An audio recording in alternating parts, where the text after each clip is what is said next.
and the extraterrestrial or other dimensional uh, beings that were responsible for the phenomenon.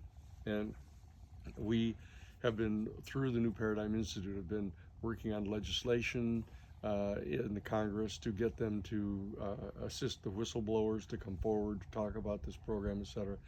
And we've been focusing on trying to figure out what the different constituencies are among our citizens that we want to be able to be directing information to. Because as it turns out, in the kind of siloed culture that we're in now, different constituencies listen to media and attend different types of programs that are kind of unique to their own generic group. And so we could be having all kinds of people, for example, in the baby boom generation, Yeah. listening to us and jumping up and down and being willing to do all kinds of. But that all by itself isn't a large enough group to really get done what we need to get done. So Yeah. we started thinking in terms of the other kind of full integrated generations, for example, that we wanted to be able to reach. And it turns out that the particular kind of music Yes. that we're talking about, uh, playing at the club on the 21st of September, which is the of course the official end of summer official. There you Yeah, go. That's right. we got Labor Day here. This is kind of the Unofficial unofficial end. cultural end of That's summer right. Yeah. and beginning of the fall. But that's the actual beginning of fall, Nice. and it's the autumnal equinox. Very cool. And so that we're going to have the event at that time. In the particular kind of music that will attract the largest spread of young people to come to hear about the issue that is shocking to everybody. Uh, and it's not shocking to the younger generations to realize that obviously there's extraterrestrial life. Correct. But we need to understand it's only been the last 20 years that the entire scientific community and academic community in Western culture has even acknowledged that there are other planets Wow. outside of our solar system, because they've been following the Newtonian Cartesian radical materialist worldview that until you can see it and taste it and weigh it and measure it, Sure. etc., in its material manifestation, it's treated as though it simply doesn't exist. It's a theory and it's hypothetical, but there's no kind of cellular adoption of the reality on their part. And so that they've been actually censoring and keeping out of the academic community any realistic discussion about the reality of extraterrestrial life. Okay, Mm-hmm. and therefore what to do about it. Yeah. And so now the newer generation is somewhat more used to the fact that since the Hubble telescope got put up into orbit, Yeah. and they were able to actually discern the existence of planets outside of our solar system, there's a kind of an important new element to the reality of the new generation, the newest generation. Wow. But yet it hasn't been fully absorbed yet. Absolutely. What the implications of that really are, and also concomitant with that experience has been a lowering and lowering and lowering of respect for the general institutions Yeah. that have been set up by the previous generations. Now, our baby boomer generation, I'm kind of a paradigmatic baby boomer. The classic, my dad, came home from the war, World War II, Okay. which to the younger generation seems like the Civil War or something. But It's he not that long ago. Yeah. came back from World War II. And then, I was born, like 9 months and 2 days later, Wow. basically. Yeah. Yeah. You know, Yeah. that Right whole when he thing, got home. that whole thing. And so, so myself and Sarah Nelson, our executive director, are kind of paradigmatic baby boomers. And so that we ended up graduating from high school in 1963 when President Kennedy was assassinated. Wow. It was our freshman year in college. I was at Harvard College. She was at Berkeley. Wow. Classic. Well, actually, I was at Northeastern University in '63. Then I transferred to Harvard College. And in 1968, was my first year at law school. And that was when Bobby Kennedy's assassinated, Dr. Martin Luther King is assassinated. So we sort of devoted ourselves to trying to dig into what was going wrong with our culture at that point. We knew that it wasn't Lee Harvey Oswald all by himself that killed the president. We knew that it probably wasn't a single person that killed Martin Luther King, etc. So Sarah and I and others in the baby boom generation began to devote ourselves to digging into these uh, darker elements of our government and realized that there was a national security state functioning here from the very end of World War II, and it had co-opted any kind of realistic democratic control over the policies that they were engaged in.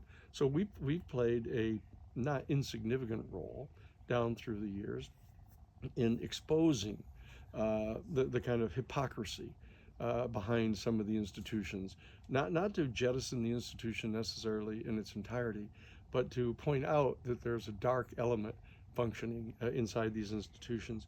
And what's happened is the new generation, in addition to becoming somewhat more acquainted with the reality of the existence of planets, yeah, there you go, elsewhere that's than a start. In our solar system, they've also not been victimized by a blind kind of allegiance to the institutions. And it's in danger of kind of going so far that they completely distrust all of the institutions, and so therefore they don't pay attention to the news. From the normal networks. A bit. They disengage. And the civic process as that's, well. That's right, from the whole civic process. And they engage in kind of a tribal, like celebrations of the solstices and the equinoxes, etc., and the dances, and retreat to the countryside, and live in their to the land movement kind of thing. Right here, live in their little orchards and like us. But they don't want to be more than 5 or 10 minutes away from the rest of it. That's right. So that you're a bridge generation. Cool. Okay. Retreating to the vineyard, retreating to the garden. That's right. But still being close enough to the city to party together. Absolutely. And to have electronic music that is energized by like 50,000 volts, of power in music. So what we're trying to do here on the 21st of September is to reach out to the new generations that are into that music and get them to understand that those of us who I hope they might have some confidence in our credibility, because we've spent so much time beating the crap out of the institutions and revealing their underbellies. Shedding light on what was supposed to stay hidden. That's right. So that we can tell them, say, look, here's another one. Here's another one that has to do with this UFO thing. And we want to bring together your cynicism about the institutions along with your potential opening to the reality of a much larger civilization in the galaxy that we're actually a part of. Whether we really acknowledge it. That's right. We're living, we're out here. That's right.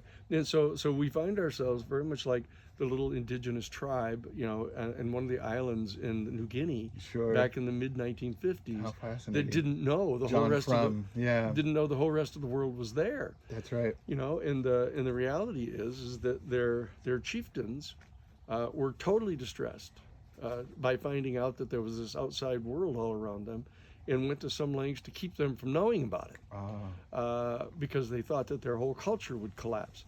Which it did.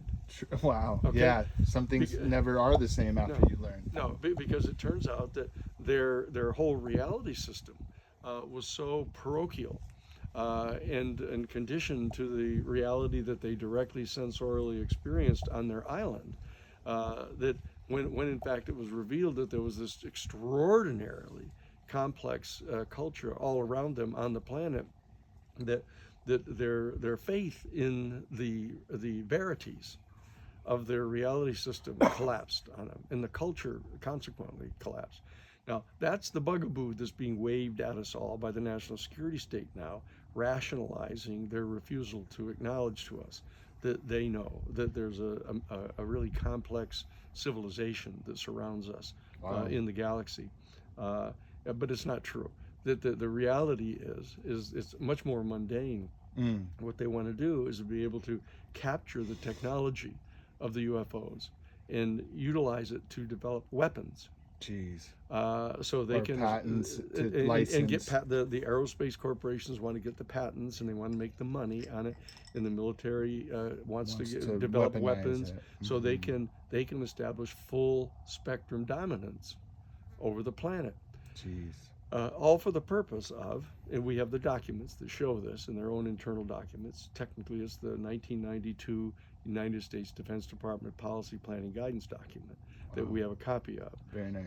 That the purpose of this full spectrum military dominance over the planet is to maintain their continued privileged access to the strategic raw materials needed by the northern industrial states and their corporations, because they have this theory that generally what's good for General Motors is good for the country. Sure. And if they can, That's a modus operandi for generations. That's right. And so if they can put at the disposal of the corporations the instrumentalities of government, they believe that somehow that'll enrich the corporations. They'll hire people, they'll produce products, they'll generate a stimulus to the economy. It'll trickle down more or less to some people in that they'll have a robust economy, which can in turn pay taxes to pay for the military to maintain control over the resources. So that they're in this loop. They're in this loop. So what we're doing is trying to reveal to people that this present state of affairs has resulted in this extraordinarily secret program of concealing from the people of the country in our democracy this extraordinary reality of the fact that not only is there an extraterrestrial civilization that surrounds us, made up of highly intelligent, highly technologically developed, but distinctly non-human beings, but the fact is they're coming here. And coming and going from here, and they actually have bases here under our oceans, and high in the mountains, and that there's one right down off Baja here, right down off Southern California, between the western shoreline of Baja out to a place called Guadalupe Island. Okay. And that there's a base underneath the ocean, apparently underneath the seafloor. Wow. That they have the technology to have hollowed out an entire huge area where they have a major base, and they have UFOs coming and going from there. I say, but the National Security State actually deployed an entire carrier group, the USS Nimitz. Yes, that's one of the famous. With nuclear submarines, F-18 Super Hornets, radar picket destroyers, with the highest levels of surveillance equipment, etc. And we're monitoring the coming and going of numerous UFOs regularly, and just coming down from 80,000 feet, technically space, down to the surface of the ocean in 0.7 of 1 second. So wild. And stopping dead, generating 600 Gs of force. Is that the Tic Tac video? No, that wasn't that one. But they've measured other ones. Doing that, and then they plunge into the ocean, making no ripples. That's amazing. At all. And then they proceeded over 200 miles an hour underwater. With no resistance, no friction. Being monitored by our nuclear submarines and their radar. And now this is a reality that's going on, parallel to the reality that the general population is allowed to believe in. Sure. And the keyword allowed. Allowed to believe. We're being fed a certain narrative, which is key. And the false narratives that they're being fed have generated a distrust on the part of the younger generations in that false narrative, but they have not yet replaced it with any other narrative, other than an extremely important one, which is back to nature. Come back to nature, get back to the natural processes, get back to the life-generating capacity of our planet, etc. And they know, the younger generation, that this life-generating capacity of our planet is actually in danger now of being totally destroyed by the national security state people that have developed nuclear weaponry that threatens to completely destroy the entire life-generating capacity of our planet. To say nothing of our species, and most of the other species, other than cockroaches. Or sharks and alligators. And so because of that, the younger generations have in a sense, they're in danger of losing faith. And what I'm hoping to do, the New Paradigm Institute is hoping to do, is to help to restore a faith in a certain reality and in natural processes that merit respect and faith in them, unlike those of the national security state. And so this is a much larger project, as you can see, it's a very noble project than just dealing with UFOs. Sure. It's a major attempt on the part of our baby boom generation. Now that we've reached our senior years, that we're the earliest of us are now approaching 80 years old. Wow. Yeah.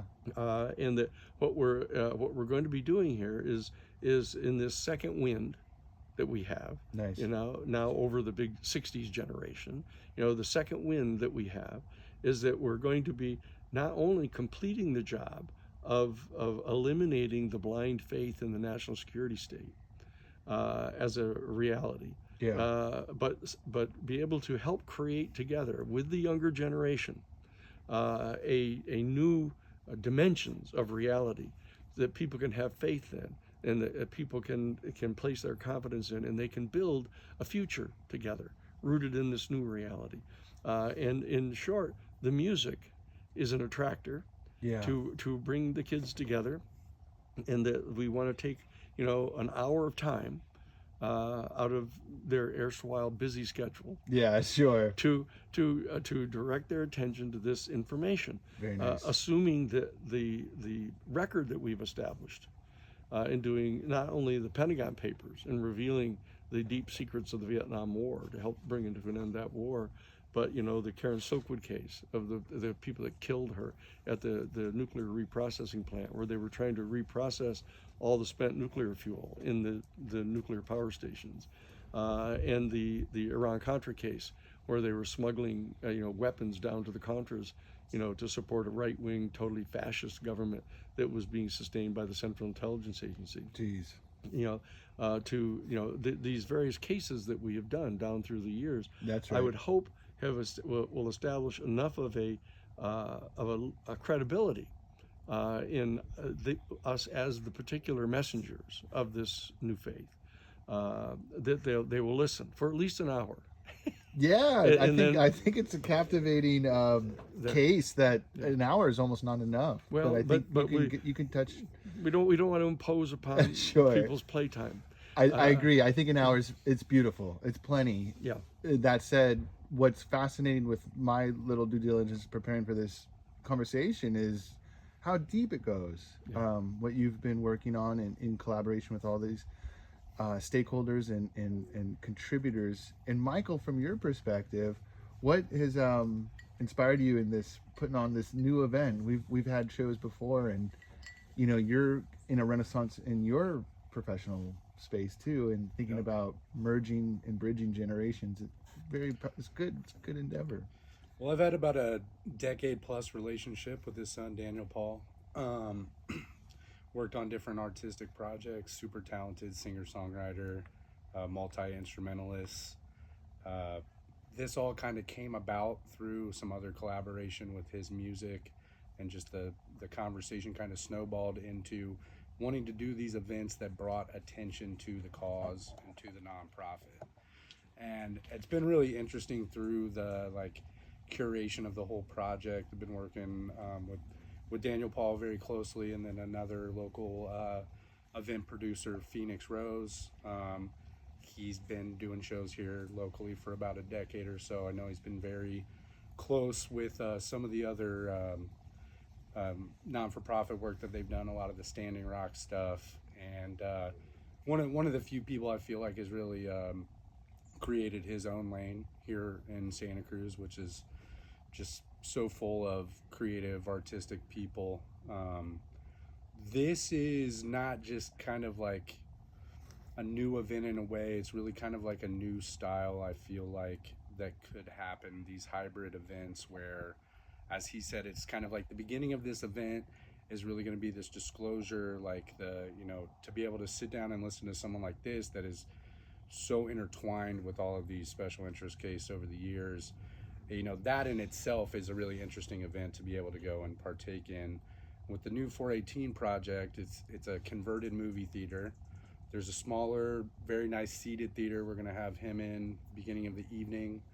There's a large lobby. We're gonna have like live art, some different vendors and such, and just kind of transition people in from this very talk focused, like informational, like speeding people up on what's going on. Because I think it's worth mentioning, I had heard that October 20th of this year. Yep. So about a month from the event, all the military and government regulatory bodies have to release all this report. all the way back to 1945. That's So- powerful. So then it's like, it was really fun in the booking of it, because kind of almost jokingly, it was like, okay, who's an alien? Who can we Sure. book that's an alien? Yeah. And it's like, when you say that, it's just really kind of more like, who's out of this world, who's not fitting into this box as an artist. And there was a handful of people that we had in the selection process, but I kept going back to Schlump.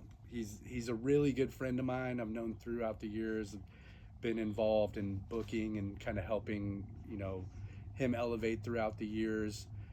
His whole thing is alien-based music.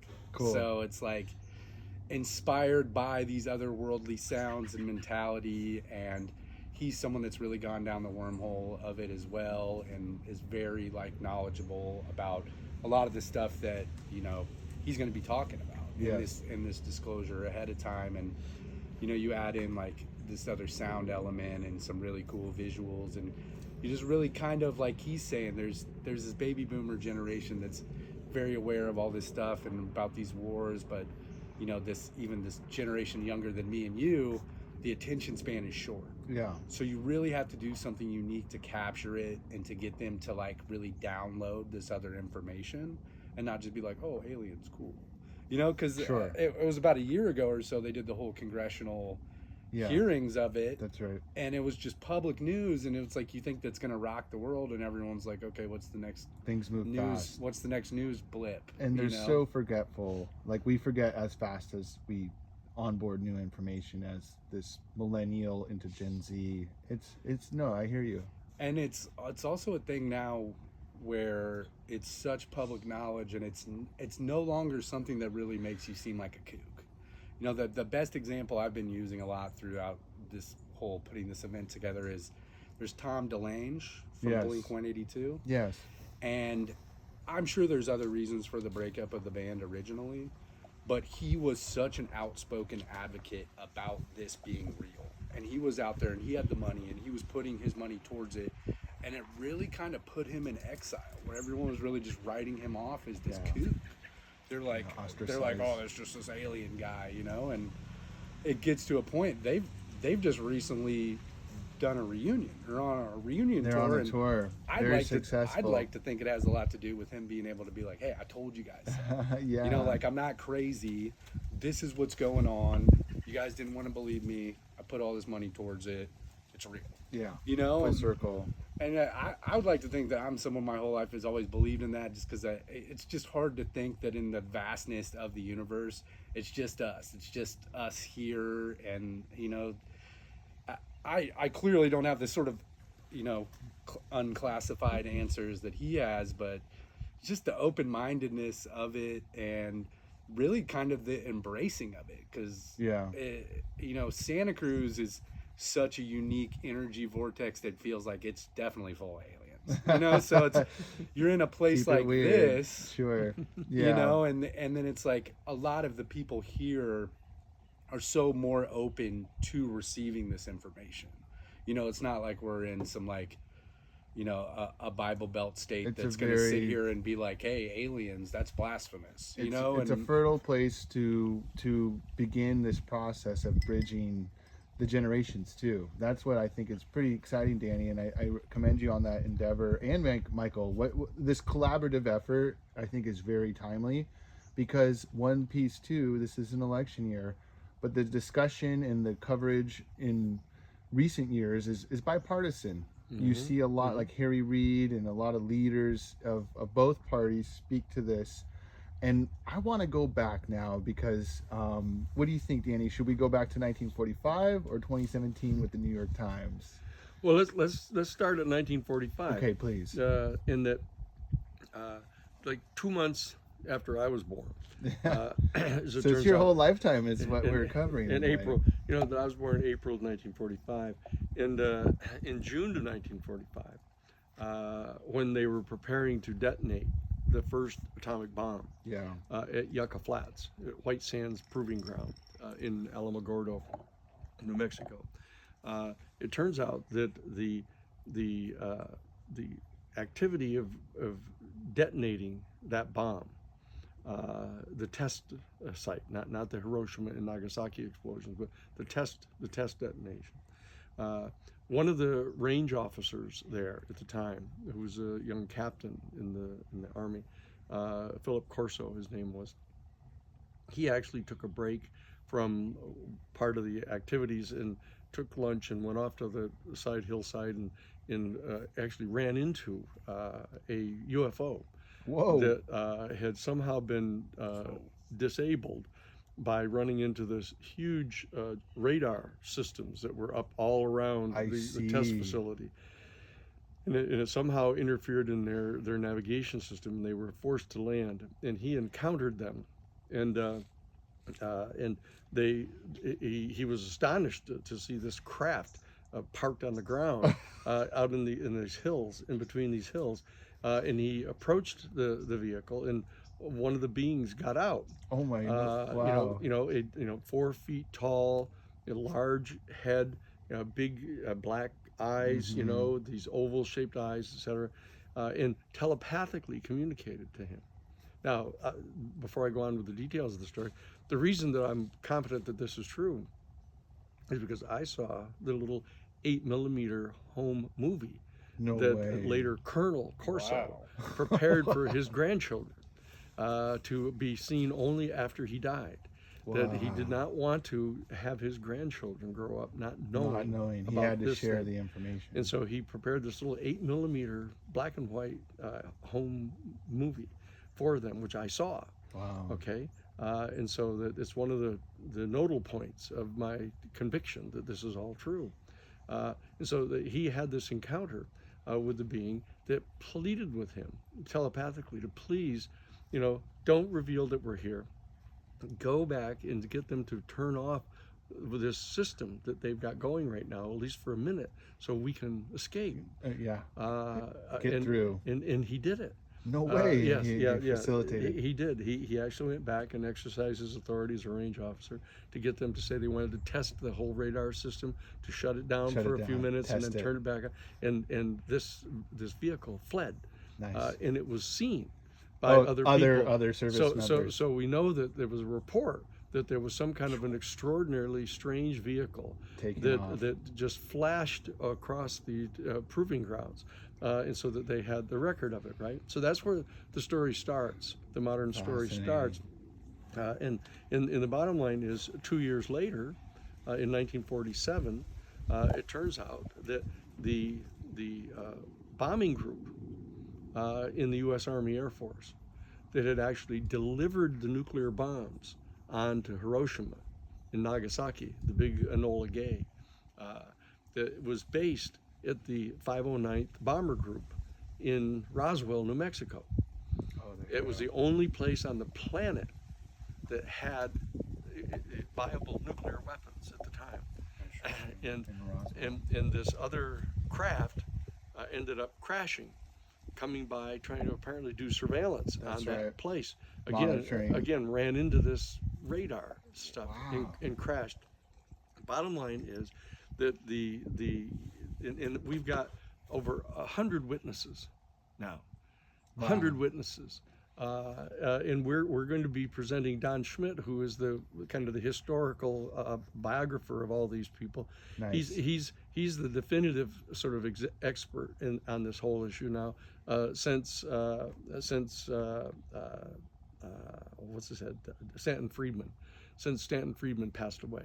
But Dr. Stanton Friedman was one of the great historical experts about what happened at Roswell. Well, now it's Don Schmidt, and we're going to have him teach a course. Fantastic. Through our New Paradigm Institute is going to be providing a course that people can come to, of eight 90-minute lectures Very nice. giving the details of what happened at Roswell. But one of the most important things that happened after all the others is that when they recovered the craft from the site of the crash, they took it to Wright Field in Ohio. And now the reason I know this one is because, as it turns out, Jesse Marcel, who was the information officer of the 509th Bombing Group at the Roswell military base, when they discovered the flying saucer, the remnants of it, he issued a press statement. Yeah. Oh, we found a flying saucer. Yeah. And it went out over the Associated Press wires all over the world. Wow. And everybody was ecstatic about this, Sure. right? Breaking news. So, but the military, national military, immediately clamped down on it. And they sent in General Ramey, flew in from Texas and flew into Roswell, New Mexico, and he ordered them to put up a fake cover story. And he actually contacted the editor-in-chief of the Roswell Gazette, or whatever it was, the local newspaper. Yeah, the local. Ordered them to send a photographer out to the base so he could fake a weather balloon crash. That's the beginning. And so what he does is he lays out all this debris of a weather balloon on the floor of this hangar, and insists that they take this photograph of him. So they take this photograph of this infamous photograph. That's right. Of the fake debris, right? And the first time I saw the photograph, as an investigative attorney, I said, "Wow, look at, he's holding in his hand. He's knelt down next to this weather balloon debris, and he's got a telegram in his hand, a cable in his hand, right?" And I'm saying, someday we may have the technology of being able to figure out what's on that cable, right? So years later, now this is July 8th of 1947, right? Years later, must have been 1994, probably February of 1995. Okay. I'm at the International UFO Congress because I'm representing Dr. John Mack, who is the head of the Department of Clinical Psychiatry at Harvard Medical School, who's written a book about people that he's interviewed who've had these direct face-to-face contact experiences with the beings that pilot these UFOs, right? And so I'm there delivering this lecture, and a guy comes up to me after the lecture and he says, "Mr. Sheehan, I need to talk with you about something very important." So I go up to his room. I get a friend of mine, we go up to the room, and he said, "I think I have found the photographer for the Roswell Gazette back in July of 1947 who took this infamous photograph." Small world. And I said, "Wow," I said, if we can confirm that this is the guy, we can find out, does he possibly have the negative of this? Because it's an historic picture, and it's probably the biggest event in his whole life. Sure. And so maybe he has it, and if he does, we can potentially digitize it. Yeah. And get it blown up by computer, That's and we can right. see, and that's what we did. No way. Okay, that's what we did, and we Wow. blew the thing up, and you can see it on the internet now. Nice. You can do it. The Roswell telegram of General Ramey. Nice. Right? And there it says right in the it says bring the disc to Wright Field, and bring the bodies of the victims. Right? Okay, and it says it. All right, and so that's another event that happened. Right. And so as of that point in time, once they'd recovered the craft and the bodies, and had performed the autopsies on them and knew that they were not human, That's right. right? That President Truman at the time, President Truman set up an unconstitutional, off-the-shelf, standalone, independent, non-governmental group to be in charge of figuring out what to do about this. He didn't trust the Congress, didn't trust the American people, didn't trust the national media, didn't trust the normal military to do this. So he set up this other group that he called the Majestic 12, the MJ-12 group. It was codenamed, right? Wow. And they took over this operation.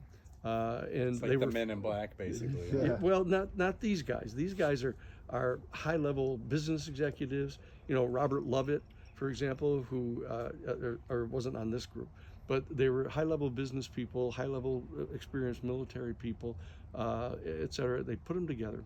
Wow. And they set up a program right from the very beginning to lie and dissemble and to conceal this information. at that point in time for the purpose of securing the technology of the Yes. UFOs, in trying to back engineer it so they could create a special weapons system, so they could assert dominance in what at that point was the burgeoning Cold War. Cold War. Okay, and Soviets. so that's how that happened. And the momentum of that program has been in operation now for 80 years. Wow. All right. And what's happened more recently, and you asked the point, Chris, maybe we should start in 2017 Yeah. when Luis Elizondo, who's my client, That's right. revealed to the New York Times, the same client that I had in the Pentagon Papers, by the way, the New York Times, where it came to them and revealed to them the fact that there's a way above top secret program going on, deep within the bowels of the national security state, in the United States military and the Central Intelligence Agency's Operations Directorate, to back engineer, to capture additional UFOs, and to back engineer the technology for a special weapons system. And the program is hidden out inside an unacknowledged waived special access program. That's what it's called. Wow. Okay, so what they've done, they've waived the requirement that they report to Congress. Yeah. Bizarre. And it's completely unacknowledged, so that if anybody asks about it, they're authorized, in fact, directed to lie Yeah. and say there's no such thing. Okay, in this unacknowledged, waived special access program called the Advanced Weapons Special Access Program, OSAP, that my friend and client, Luis Elizondo, who's just written a book, Imminent. the imminent book. Yes. It just came out. You know, it's been out since I guess the 15th of this month. It's very fresh. And very it's, fresh. it's number one on the Yeah. New York bestseller list right now. 100%. He was just on Joe Rogan. Yeah. Which That's just right. totally Yeah. Blew blew everybody up. more. Yeah. So he's been on Joe Rogan. He's been snowballing a bit. Yes, CBS A lot of Morning News, momentum. everything, right? So Yeah. he's out doing all that right now. I regularly I communicate imagine. the You got your phones. special phone. We There go you back and go. forth. Okay, so the bottom line is that what I'm getting ready to do is to tell the next generation There you go. in this event on the equinox Yeah. So cool. of this year It's cosmic, in truly. Santa Cruz, California, to tell them what it is I now know about what it is that's happening, okay, and try to see if we can secure their attention adequately so that they will, to put it bluntly, pass the test of caring enough Yeah. to save their future.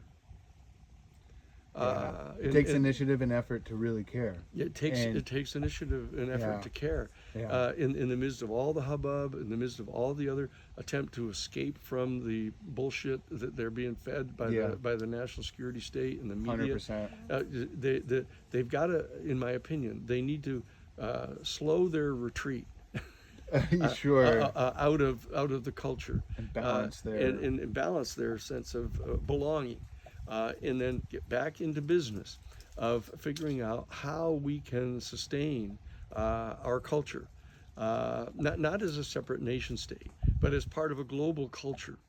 And the New Paradigm Institute is a global movement. Brilliant. You know that we have Citizens for Disclosure, and we're building them in all the different countries. We're working through the legislatures of the different countries. We've gotten our Senate Intelligence Committee to pass through the Senate a 64-page bill that has now mandated that all 6 of our U.S. military services, the Army, Navy, Air Force, Coast Guard, Space Force, you know, all these Space Force, you know, that they've got to gather together every single piece of information they have, And share. every telephone number, every internal memo, every report that they've ever had, every anonymous phone call that they've received. Wow, They've got to gather all of this together, and they've got to turn it over to Congress. Now, we in the drafting of the Senate bill had the order that they immediately turn it over on October 20th. That's right. Of 2024. When it went over to the House side, The House side amended the language to say they had to turn it over as soon as possible Yeah, right now. following October 20th.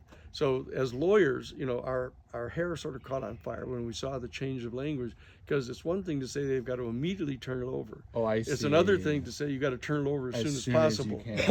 I And when they say see. as soon as possible, they Leeway. my mother's horse died. I got a Sure. hangnail. My dog ate the homework. As soon as possible is you not know, a deadline. My car got a flat. Yeah, it was a lot more difficult than we thought it was going to be. That whole thing. No, So I didn't realize that was. Yeah, what that's a happened. fact. That Yep. that has happened.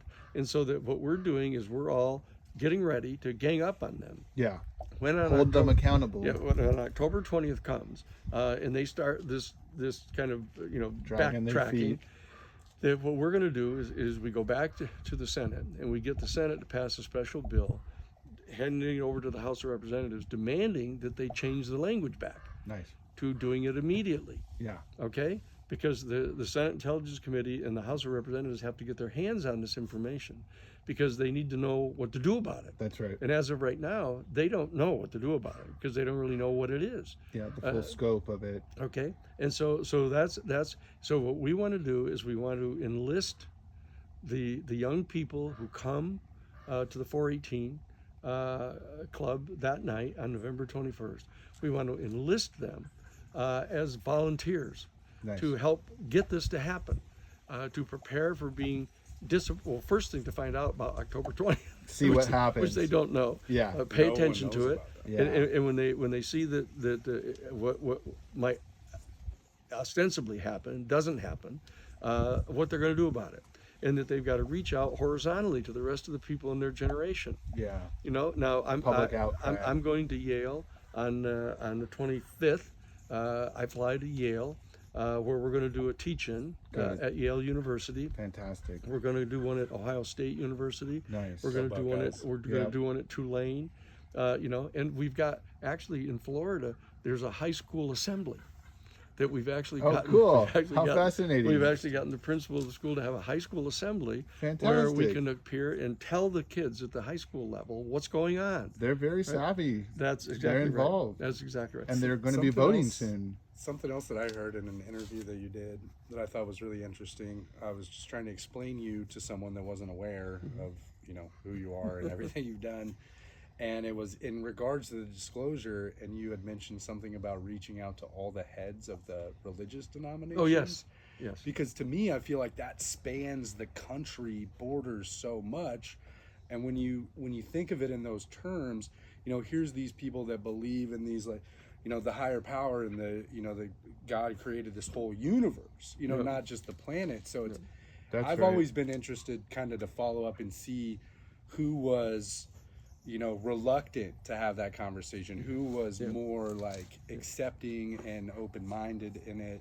And kind of I feel like there's probably some groups that just felt like it was potentially blasphemous to say things along those lines. Yeah, that we took a pass at it at Jesuit headquarters. I was the general counsel at the United States Jesuit headquarters in Washington, D.C. in their social ministry office, which is the social policy, public policy office. Myself and Father William Davis, who was my superior, went to the heads of the 54 major national denominations in their national offices in Washington, D.C. back in the spring of 1977. Oh wow, that far and back. Yeah. proposed that they set up a task force to try to get out ahead of this. The church Just, is pretty strong. Yep. They have a lot of sway. Yep. And Borders are not. Yeah, as it's important for international them. operation. And at that point, they just dug in and didn't think it was time to do anything like Really? that. I didn't even respond. And so that we've been trying to get this done. John Mack and I were trying to establish the New Paradigm Institute up at Harvard University. Wow. Back in 1994. Yeah. We've been taking passes at this, decade after decade. Yeah. And here we are now that we're on the very brink. We've got Putin threatening to deploy nuclear weapons into the field. And he's We've- not doing well with what's happening in Ukraine. Yeah, they're invading Russia. Yeah, No one saw that coming. in the United States, the United States has started deploying nuclear weapons Scary. Yeah. into the forward countries in Eastern Europe. Yeah, it's very And- escalating and- in a terrible way. and so that the people who keep the doomsday clock, That's right. say that we're now closer to midnight than we were back in October of 1962 Oh wow. with the Cuban Missile Crisis. Jeez, I didn't realize it was that bad. I know, that's Yeah. why I'm here Yeah. to tell you. It's time. It's time to get involved. And a significant plurality of the people who have encountered the occupants of the UFO vehicles, of which there are literally thousands now, a substantial plurality of them say that one of the things that's happened in their encounter is the beings have telepathically communicated to them, you've got to get rid of the nuclear weapons. You've got to get rid of It'll these destroy because all you're going to destroy All life. your species, and you're going to destroy the entire life generating capacity of your planet. Yeah, that's well said. Life generating capacity. That's right. And so that we're at a critical stage here. And the secondary thing that the occupants of the vehicles kept saying is that you've got to stop contaminating your environment. You're putting contaminants out into your environment that are going to ruin the entire balance, the natural balance that your planet has. That your planet is like an organism, That's right. that functions. And like the water on the planet and the rivers are like the blood in their veins, and and that the entire hydraulic Lifeblood. system of your planet is being interfered with here. In the climactic system that your planet has, an automatic climactic system, and they've been trying to tell people this. And so that these two crises that we face, and the generation faces, the younger generations and our boomer generation now face, is the potential thermonuclear destruction of our entire planet, or the slower but as Contamination. real Yeah. the destruction of the life generating capacity of our planet by massive global climate change. Now, if you raise the mean global temperature to like 130 degrees Fahrenheit, Yeah. you're We'll going be to mole people before we know it. yeah, people are going to have to go underground, and It's going to be, It's and, just- and it's- it's going to kill a lot of life outside Totally. of hominids and Totally. Homo sapiens. I was just reading an article yesterday about these multiple Mass extinctions. millions of fish off the coast of Athens and some other places in Greece. They're like heavy tourist destinations. They said it was just a shift, very quick shift in the climate, and it was just a storm that came in, and then it shifted back, and they're just literally pulling millions and millions of dead fish It's out a of the shame. water. No, we're here to steward the garden planet, and yeah. we're missing the mark. yeah, and we're not, and it's not a matter of frightening everybody. No. It's trying to get people to be realistic about what the condition is that faces us here, and we're optimistic that if the people will mobilize, but the younger generations have to come back.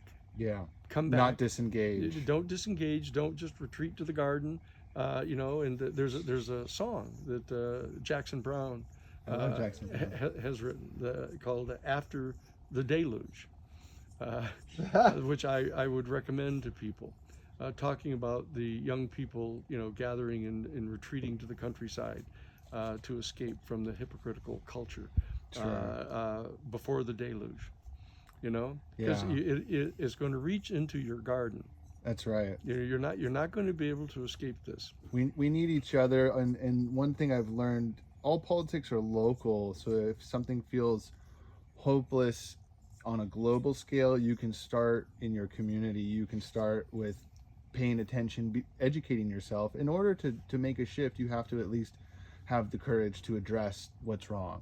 That's right. And to become fully aware. And sometimes when you become aware, it's hard to act as if you weren't aware, right? Like once you have right. enlightenment to certain things, even working with a little 2-year-old, it's amazing to relive like the learning process and to see the world through a child's eyes. And I know her brain isn't there, she's developing, she's such a little sponge, but in a way it gives me compassion for myself too, because we always have that ability to grow, neuroplasticity and these other opportunities to kind of rethink and rewire our patterns. And I think it's important to stay within, one breath away from what's happening in your community. And as long as we're we are able to connect community to community much easier now in this information age. And I think if you feel kind of hopeless, I think a lot of the young generation has this anxiety and this lack of like, like they feel like they are powerless. Yeah. I mean, That's right. I know that's like why we see issues with young people in voting, which is an issue. It's a major issue. It's like you have to engage. This is your right. This is a civic process. You must vote. But if you kind of scale it to your realm of influence, starting in a place like Santa Cruz, I think is a brilliant. Well, it's happening all over. This conversation isn't a truly international. It's a global conversation, but I think to remember you still have a influence within your community. That's right. And how you live and how you engage in your community can be example for all communities. And then you start seeing, a younger generation getting involved.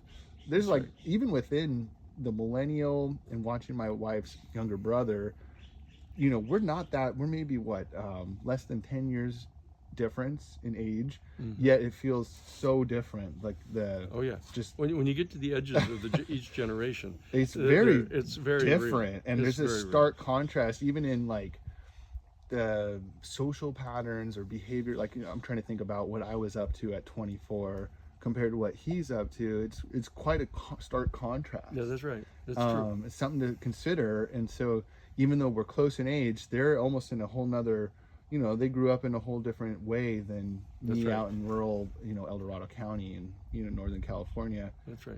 It's fascinating. And I think just to kind of speak on the local community, when you have something like this happening with this disclosure of UFOs and aliens and other planets sustaining life, you really, on a broader perspective, look at it as like our local community is Earth. It's the Earth Yeah, Church, that's true. just like you're saying. So it's like people think this is it. So if they think this is it, they're spreading out into all these different communities and different ways of thoughts. But if you really put it into that grasp of the whole entire universe, like we are this community, and we have a lot of differences and we had, a lot of ways of thinking and everything like that. But it's so much easier for people to think how much different they are, and even generational gap, because we don't acknowledge that there is all these other communities that they don't look like us. They aren't of this planet, of this same molecular, structure, anything like that. And, obviously don't have nearly the knowledge that he does about it, but it allows you to look the macro of Earth as more of a micro in terms of like the whole universe. That perspective shift is powerful too, because it does reignite the consistent thread here is consciousness, and that the ET or UAP or UFO phenomenon, I think a consistent thread there is being mindful of consciousness. And we as humans, as hominids, Homo sapiens, we're still kind of shaky on what is consciousness, where does it come from, right? Like maybe not so much from Westerns, like there's a lot of spiritual wisdom in different spiritual practices, maybe Tibetan Buddhism or different religious masters will have different thoughts on that. One thing I know that we share, whether it be this planet or somewhere else, is this phenomenology of being conscious and experiencing consciousness. And maybe we can speak to that, because that is something all generations have in common. Yeah. And that's something, in some ways, we connect with the earth with too. And maybe there's a bridge there to the ET phenomena. Well, there is, in fact, that this issue of consciousness is at the core of the evolution of our human family. Yes, there you go. And what we're really talking about is we've arrived at the place where I'll tell you a story that you may have heard me. I've said it before. That back in 1968, I graduated from Harvard College in '67, went up to the law school, and I learned that in the spring of 1968, in May, one of the professors that a lot of people had at the college, who was the chairman of the Department of Intellectual History, Crane Brinton, was getting set to do his final lecture. He was going to retire. Wow. And he had taught intellectual history to a lot of the people at Harvard College. I was in the last all-male class Wow. at Harvard College. Fascinating. Over 350 Yeah. years, right?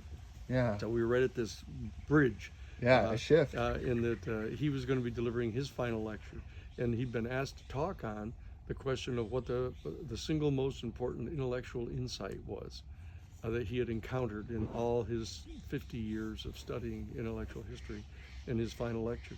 And so I went back down to the college to listen to him. They had to move it into a much bigger Yeah, hall I because everybody imagine. came from all around For the the world last lecture. to hear him, right? Yeah. So he gets up and he says, "Look, Swan song. I've been asked to address what I thought was the most important single intellectual insight that our human family has come to in all the years that I've studied this." He said, "And this is easy." He said that the greatest minds in our human family have all come to realize that we are right on the brink of taking our next step in biological evolution. And we're going to be evolving from Homo sapien into the next stage of our manifestation in the material realm. So we've come from Australopithecus to Homo erectus to Cro-Magnon. We've come through these. We're now at Homo sapien. And he said, we're getting set to make that next jump. He said, and the thing that's going to distinguish the new species from us is the further evolution of this faculty of consciousness. That this faculty is a faculty by means of which we can directly, it's like seeing or hearing. It's a faculty that you have.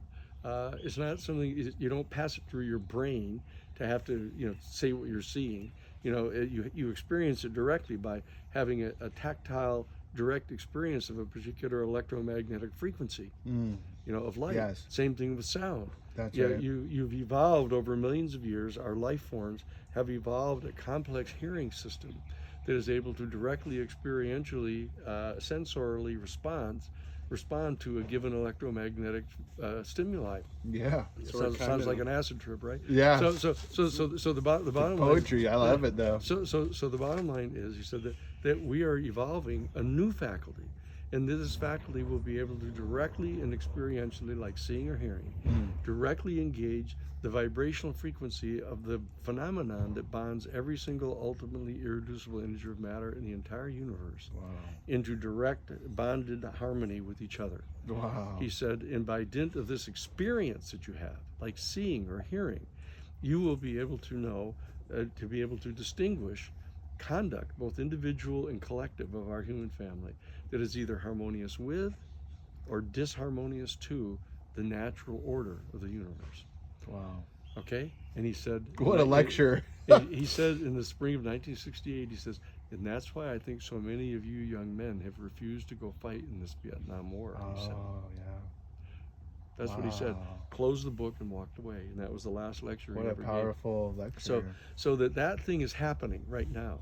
And so it's extraordinarily important as each new generation comes upon the scene that we understand that there is an increasing faith or openness to relying upon their intuition in their subjective sense of things, but that it's not antipodal to the exercise of your intellect in gathering factual data, in knowing what's going on in the world.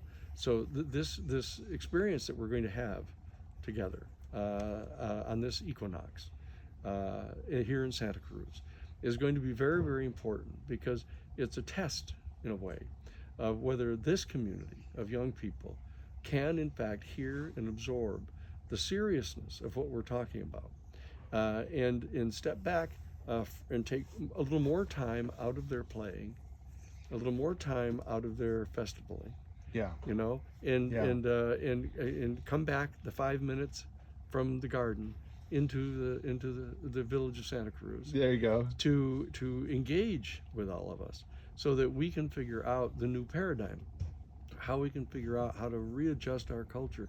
What we will provide at the New Paradigm Institute is direct access to the legislative process in Washington, D.C. Wow. I sit and talk with the people who are drafting legislation for the Senate Intelligence Committee and for the House of Representatives, okay? And that we have somehow come to merit that type of status right now. So, because we've tried to. So we've been somewhat successful so far in doing it. And so that we're in the process right now of drafting, and we've submitted to the Congress now a new enhanced UFO whistleblower protection statute. Very good. To give greater protection to people who are trying to tell Congress what they know about the phenomenon, right? So that's at play right now, and we are working on other legislation right now. So that's what we're doing. We're going to make ourselves available for an hour. And then we'll say, okay, now party. Yeah, Okay, sure. party hardy. Yeah, It'll that's be a right. good party too. Yeah, it will. Here comes the music. That's great. Okay, but we want to get people's attention, and then we want to have people stay in communication with each other, Yes. so that we can figure out how to solve this cosmic problem that we have. Yeah, fantastic. And for those that participate, what would be the next actions after dancing, after the event?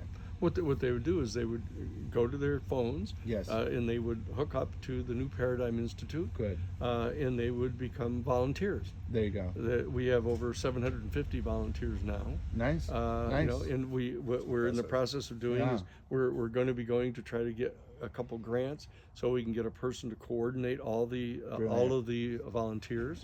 So we break them into lawyers and professors at universities and scientists and etc., so that we can all form a team to be working together on this new In paradigm. cohesion, yeah. Yep. And so that would be the first thing to do, to get to their cell phones, go to newparadigminstitute.org and connect, pull down the website, go through the website and see what all the information is there. They can also sign up for courses. I've already delivered 8 lectures. Very nice. 8 90-minute lectures that just lay out the range of issues that Sure. we're going to be looking at in the Yes. courses.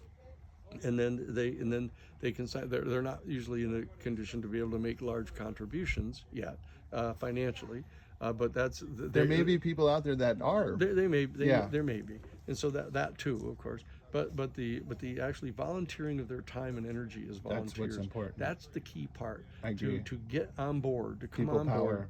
People power, you know, because they want to become part of a Citizens for Disclosure, a working group, Yes. which will work locally. We've got working groups in 43 states now. Fantastic. That's Okay, great. so they want to become a part of that. So those are going to be the next steps. And you know, I don't want to push them too far down the road right yet, but that's going to lead to Those are concrete next It's going to steps. lead to saving the world. I Okay, love it. these are, you know, as I say, you know, the longest journey begins with a single step. Correct. This is the single step that That's we're asking tattooed them on my to take. foot, actually. Yes. Yes. Okay. I love it. Very nice. Very nice. Well, we've. I mean, we could go for another 3 hours. We graced the surface of disclosure, but I think that's powerful. Let's stop there. Let's wrap that up, and maybe after October 20th, depending on what happens, we can sit down again Absolutely. and speak to this again and keep the audience engaged, because that's what I'm hoping to accomplish too, is kind of weave all of the different threads and networks that I'm a part of and find some cohesion. Absolutely. You know, we've seen a lot of people go to the garden in the prohibition of cannabis, which is also an 80-year story. You know, they disengaged, right, because they were outlaws. Yes. That's changed. Yes. They're coming back, and I'm always outspoken and an advocate for getting involved in the civic process and serving the community. And one way you can get involved is come out September 21st. And Michael, you want to tell the people? Yeah, I think just honestly too, anyone that's coming out for Schlump, the keynote speaking event beforehand is not to be missed. You know, Yeah, you have to come. You to have that. an artist that's just basically saying his whole musical style is based around alien inspired in his own way and in his own research and in his own thoughts of whatever it is. So if you have people that are aligning with that style of music, you should really come out early and hear what's really going on in that lane and, you know, outside of our planet, outside of this Earth Church that we're in. That's know? right. Yeah, I'll be the warm up act. Great The direct opener. support. You couldn't have better. I would say that's how you're- the Rolling Stones got started, right? Well, I want to revisit that lecture you spoke about too, because you know, the faculty, I think about that with children too, and how can we be good examples and live up to that, and you know, nurturing this faculty that Yes, your professor was absolutely. speaking to, I think is very important. And in my moments of meditation or in the psychedelic experience, you know, I can kind of tap into the ocean of how broad consciousness is, way beyond just this biological suit I'm wearing, and it's something to consider. And when you start thinking in that way, it makes you, you know, a little more mindful of what you're doing with your time and energy. Absolutely. And getting back to the garden, which is also Yes. society, you know, in the civic Yes. process, and taking care of, you know, setting things up now so that we have 7 generations, X amount of generations to follow. Yeah. And take that next step. Absolutely. Danny, Michael, thank you so much. Thank you, And Chris. thank you. You've been listening to the show, and be back next week. I kept the title open because I might play it on Right. multiple platforms. I Right. might do Santa Cruz Voice and KBCZ, and yeah, My man. I'm definitely going to play it everywhere I can. Let me save it, and thank you. Holy cow, that flew by. We're probably both on some sort of watch list now, sitting here with this guy. All right, Well, hope you are. I'm sure I've been on it. A watch list and a listen list. Yeah, that's right. Exactly. Listen up, we know.